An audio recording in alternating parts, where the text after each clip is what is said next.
ተመለስን አይደለ? ቅዳሜ መልክ ላይ ናችሁ ተመልካቾቻችን፣ ከኛ ጋር ስላላችሁ እናመሰግናለን። በቅዳሜ መልክ ደግሞ ምዕራፍ 2 ላይ በኑሮ ዘይቤያችን ላይ አሁን ከእንግዳ ጋር ቆይታ የምናደርግበት ሰዓት ላይ ነው ዳግም የተገናኘ ነው። ስለ አመጋገብ ስርዓትና የአኗኗር ዘያችንን እያወራን ነው የምንገኘው። ሁለት እንግዶች አሉን። የመጀመሪያው እንግዳችን ስቱዲዮ ይገኛሉ። በዚህ ጉዳይ ላይ ደግሞ ተጨማሪ ማብራሪያ እንዲሰጡን የጋበዝናቸው የስነ ምግብና ስፖርት ባለሙያ ኤርሚያስ መኮንን ስቱዲዮ ናቸው። ስለ ጊዜው እናመሰግናለን። በሌላ ደግሞ እንግዳችን ሁለተኛው እንግዳችን የሚሆኑ በቀጥታ መስመራችን ላይ ነው የሚገኙት ዶክተር ሚሊዮን በላይ ይባላሉ። በኡጋንዳ ነው ያሉት። እሳቸውም የአፍሪካ ምግብ ሉዓላዊነት ህብረት ዳይሬክተር ናቸው። ሁለቱንም እንግዶቻችንን እናመሰግናለን። ቀደም ብለን የምናስተዋውቀው ደግሞ ተመልካቾች ስቱዲዮ የሚገኘውን እንግዳችንን ነው። አቶ ኤርሚያስ በድጋሚ እንኳን ደህና መጡ ለማለት እንወዳለን። ከዚሁ ጋር አያይዘንም ከትላንት ወዲያ የጽናት ናሙና የሚል ስለ ህዳሴው ግድብ የሚያትት መጽሐፍን አስመርቀዋልና እንኳን ደስ አለዎት ማለት እንወዳለን። አሜን። ያው መጽሐፍ እንደ ልጅ ነው አይደል የሚታይ? አዎ ያ ደራሲ እንደዛ ነው የሚያዩት። ትልቅ እንትን ልጅ ተወልደ ስታይ በርግጥ መጽሐፉ ልክ እንደ 5.8 ኪሎ ግራም ልጅ ወይ መጽሐፉ በርግጥ ከዛሬ 22 ዓመት በፊት የተጻፈ ነበርና አሁን የህዳሴ ግድቡ እውን መሆኑን ተከትሎ ደግሞ በድጋሚ ቢታተም ለብዙዎችና ቢዳረስ ደግሞ መልካም ነው በሚል ነው እንግዲህ ከ22 ዓመት በኋላ በድጋሚ ታትሞ ለአንባቢያን የበቃው ማለት ነው። እንግዲህ በድጋሚ እንኳን ደስ አለዎት። ወደ ጥያቄያችን ስናመራ እንግዲህ በአፍሪካ በህይወት የመቆያ እድሜ ከጊዜያት ወዲህ የጨመረ ስለመምጣቱ ጥናቶች እያመላከቱ ነው የሚገኙትና በ2025 የወጣውን ጥናት እንኳን ብንመለከት በአማካኝ 64 ዓመት ይኖራሉ ይላልና ለዚህ ደግሞ የተለያዩ ምክንያቶችን ማስቀመጥ ቢቻልም አመጋገብ አንደኛው ነው። በእርግጥ አመጋገብ እድሜን ይጨምራል ወይ ከሚለው ጥያቄ ብንነሳ መልካም ይመስለኛል።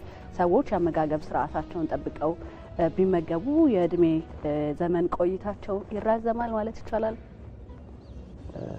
እሱ እንዳለ ሆኖ ሳይንስም ትልቅ አስተዋጽኦ ያደርጋል።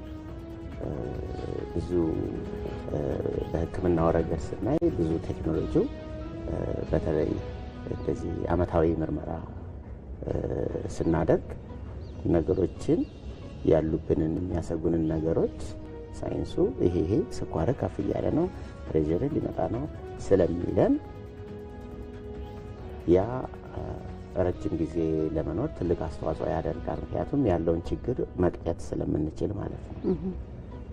ግን እዚህ ጋር ወደ አመጋገቡ ጋር ስንሄድ አንዳንድ ጊዜ አንዳንድ ችግሮች ሲገኙ ሮጦ መድኃኒት ላይ የመሄድ ሁኔታ አለ። ማንኛውም with all the respect ለሕክምናው ያለኝን ክብር እየገለጽ ማንኛውም መድኃኒት በሚወሰድበት ጊዜ ይሄ ሳይድ ኢፌክት የምንለው አለ።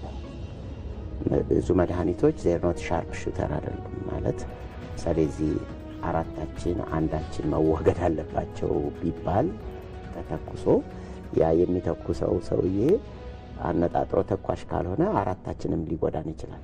መድኃኒትም አንድ ነገር ለማዳን ተብሎ የሚወሰደው አካባቢ ያሉ ነገሮችን አብሮ የመጉዳት ባህሪ ያለው ያንን ከማድረግ በምግብ የሚስተካከሉ ነገሮች አሉ። ለምሳሌ ስኳርህ ቦርደር ላይ ደርሷል፣ ፕሬሸር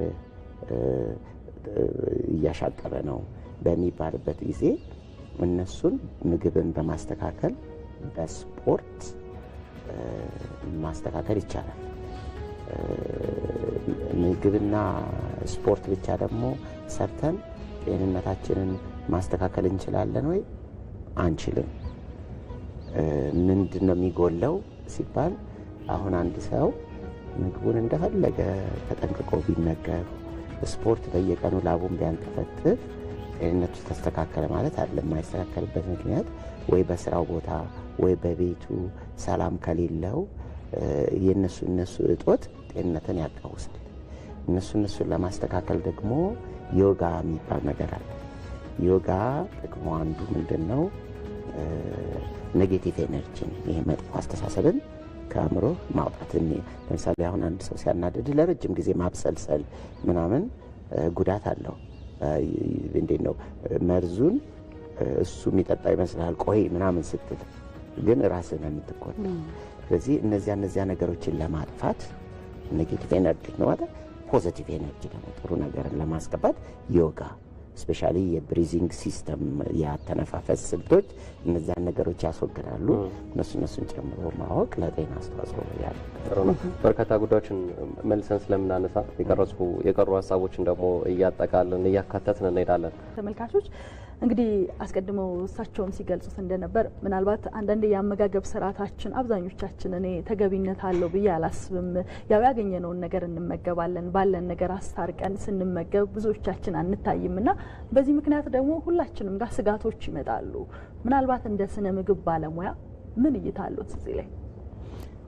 እሱ የአመጋገብ ስልት ወሳኝነት ያለው ነገር ነው።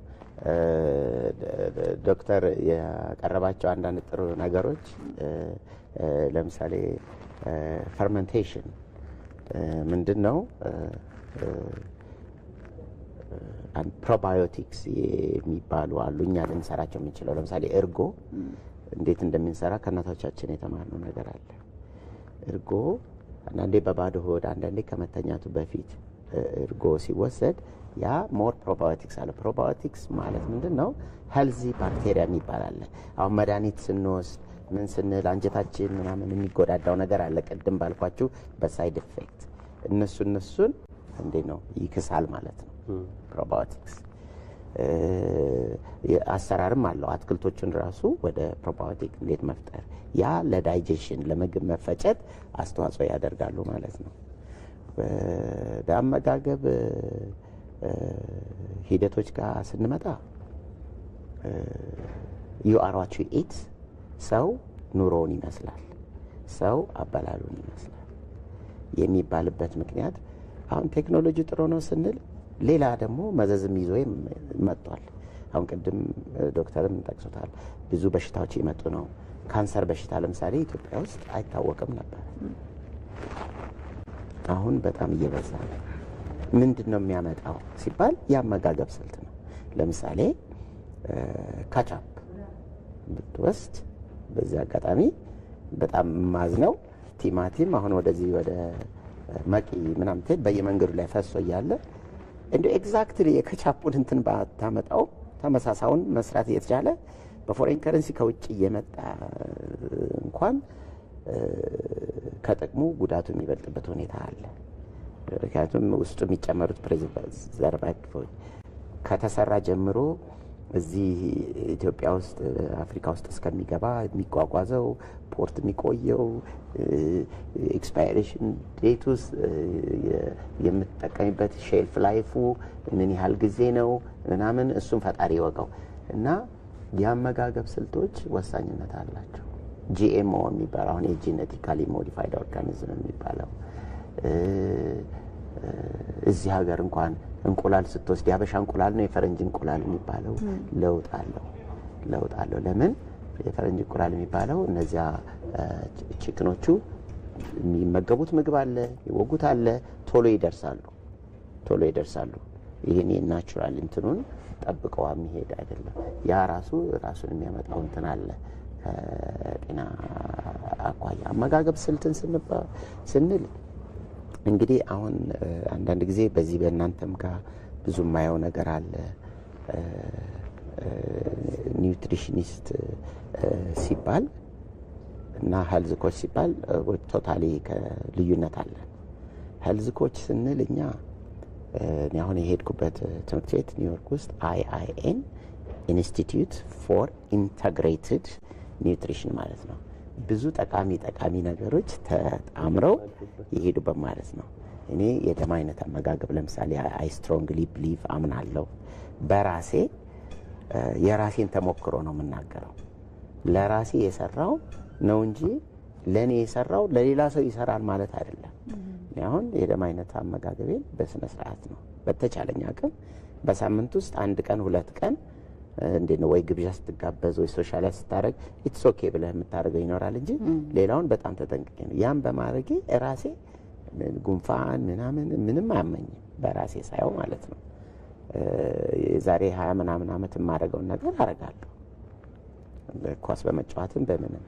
ስለዚህ ከዚህ ያ ምንድነው ከኛ ከተማርነውም ሆነ ከራሳችን ምንድነው ሌላው ሰው ሊረዳ የሚችለው ብለን ስጠይቅ የአመጋገብ ስርዓት መጀመሪያ እያንዳንዱ ሰው ራሱን ማዳመጥ አለበት። አንድ ሰው ካቲካላ ሲጠጣ ካየ ዋው ካቲካላ እየጠጣ ነው ካለ ጥሩ ነው ማለት የለበትም። ካቲካላውን ጠጥቼ በሚቀጥለው ቀን ስመጣ ራስ ምታት አለው ወይ ጥሩ ስሜት ነው የተሰማኝ ወይ የሚለውን ነገር መጠቀም አለብን። እዚህ አሁን አሜሪካን ሀገር ነው እኔ ማለት ነበረው ላይፍ ኤክስፔክታንሲ የሰውን የእድሜ ምን ያህል ጊዜ ይኖራል ሲባል ጥቁሩና ነጩ ጥቁሩ ስቲል ላይፍ ኤክስፔክት የመኖር የሚችለው ከነጩ ያነሰ ነው። ለምን? በኢኮኖሚም ሁኔታ ይኖራል። ይሄ ኦርጋኒክ የሆኑ ነገሮችን የመግዛት ኦርጋኒክ የተባሉት ይሄ ማዳበሪያ ሳይገባባቸው ከፍቶቹ መርፌ ሳይወጉ ቶሎ እንዲያድጉ ነው። ሆርሞኑ አንቲባዮቲኩ ምናምን ሲደማመር ቶሎ ያድጋሉ፣ ትልቅ ይሆናሉ፣ ትልቅ ስጋ ይሆናሉ። ስለዚህ ኢትስ ኦል አባውት ቢዝነስ፣ ስለ ገንዘብ ነው። ትልቅ ሲሆን ትልቅ ብር ትሸጣለህ ማለት ነው። አንተንም ትልቅ ያደርጋል። ትልቅ ስትሆን ትልልቅ ነገር ትገዛለህ ማለት ነው። ኦርጋኒክ ሲሆኑ ግን ደግሞ ትንንሽ ናቸው፣ ፕሮፊታብል አይሆኑም፣ ውድም ናቸው። ስለዚህ ሁለት ነገር ነው። አንድ ኢቭን ኑሮ የተሻሻለለት ሰው እንኳን ቢሆን ይዞ የመጣው የአመጋገብ ስልት በቃ ትክክል ነው ብሎ ስለሚያስብ ሁሌ እንደዚህ ያደርጋል። ያንኑ የላይፍ ኤክስፔክት የሚያኖር እንትኑን እያሳነሰው ይመጣል። ኦርጋኒክ የሚያደርጉት ደግሞ በጣም የነቃ ራስ ምናምን ስትሆን ወደ ኦርጋኒክ ምግቦችን ስለሚገመገቡ ነው እንጂ እግዚአብሔር በኪነ ጥበቡ ሁላችንም እኩል አድርጎ ነው የፈጠረን። አይን ያለው በትክክለኛ የተጠናው ጥቁሩና ነጩ እኩል አይኖርም። ላይፍ ኤክስፔክታንሲው እኩል አይደለም። ለምንድን ነው? የአመጋገብ ስልታቸው ነው። መልካም። ይሄንኑ ጥያቄ እንግዲህ ወደ በአንድ ጊዜ ስፖርተኛ መሆን ከባድ ይመስለኛል። የራሱ ልምድ የራሱ ፍላጎት ስለሚኖረው ማለት ነው። ሁሉም ነገር የሂደት ውጤት ስለሆነ ግን እንዴት ነው መለማመድ የምንችለው? ከስፖርት ጋር ያለንን ነገር እንዴት ነው ማስተካከል የምንችለው? ጥሩ ጥያቄ ነው። ስፖርት መጀመሪያ ራሳችን አእምሯችን ማሳመን አለብን። ውስጣችን በጣም ማመን አለበት። መስራት አለ። የምበላው ምግብ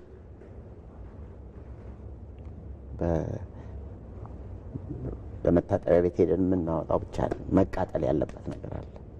በዚያ ብቻ መሆን የለበት። ስፖርት ካልሰራው ምሳሌ አንዳንድ ሰዎች አለው በቃ 7 ቀን ስራ እንደዚያ መሆን ማለት ባጠራቀመው ብሩን በኋላ ለመታከሚያ ነው ብለን ማሰብ መቻል አለበት።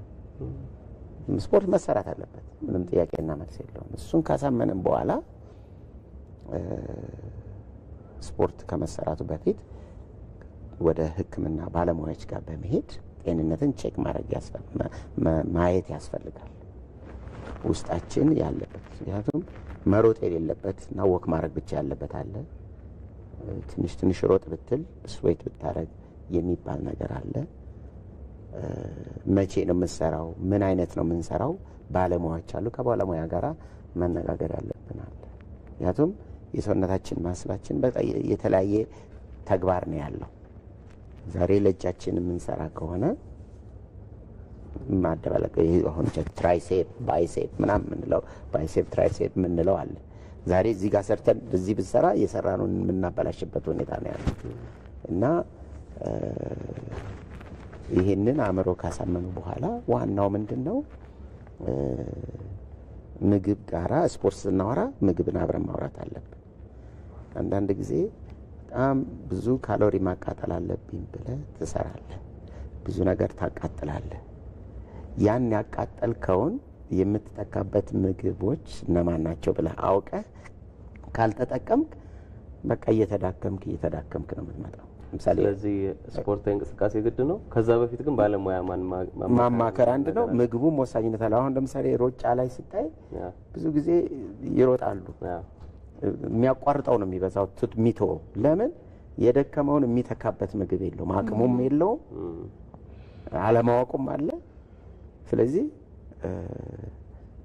በቃ ይሰለቸውና ወይም ከአቅሙ በላይ ሆነና ይተዋል ማለት ነው። ያቃጠልከውን መተካት አለበት። በጣም አድርገን ነው የምናመሰግነው እንግዶቻችን ዶክተር ሚሊዮን በላይ